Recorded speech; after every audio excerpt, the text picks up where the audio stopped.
Friends, நீ நான் காதல் என்ன நடக்குதுன்ட்டு பார்க்கலாமா? இங்கே வந்து ஆகாஷும் அணுவும் வந்து பேசினே இருப்பாங்க. சரி, நம்மளோட ப்ராஜெக்டை பற்றி வீட்டில் சொல்லலாமான்னும் போது அதுக்கு அணு வந்து சொல்லுவாங்க. என்ன ப்ராஜெக்ட்னும் போது இல்லை லவ் ப்ராஜெக்டை பற்றி தான் வீட்டில் சொல்லலாமான்னும் போது வேண்டாம் போது ஏன் பயப்படுறானோ அண்ணும் போது இல்லை எங்களோட படிப்பே இன்னும் முடியல, அவ்வளோ சீக்கிரம் எனக்கு கல்யாணம் பண்ணோன்னா இப்போ எங்கள் வீட்டில் வந்து தயங்குவாங்கன்னும் போது அதுக்கு வந்து சொல்லுவார், பிரச்சனை வந்தால் வந்துனே தான் இருக்கும், புரியுதா?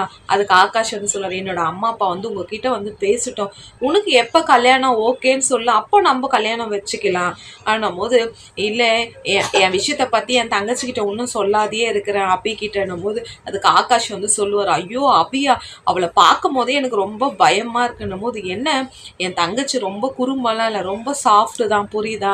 எனக்கோசரம் அவள் உயிரையே கொடுப்பான்னும் போது ஆகாஷ் வந்து சொல்வா, கொடுப்பா அட்லீஸ்ட் ஒரு ஃபோன் நம்பரையே உன் தங்கச்சிக்கிட்ட கேட்டேன், ஒரு மாதமா உன்னை பின்னாடி சுற்றினனோ இல்லையோ உன் தங்கச்சி பின்னாடி தான் ஒரு மாதமாக சுற்றினேன், உன் ஃபோன் நம்பரை வாங்கிறதுக்குள்ளேயே ஒரு பில்டப் புட்டா பேர், ஐயோயோயோன்னுவார்.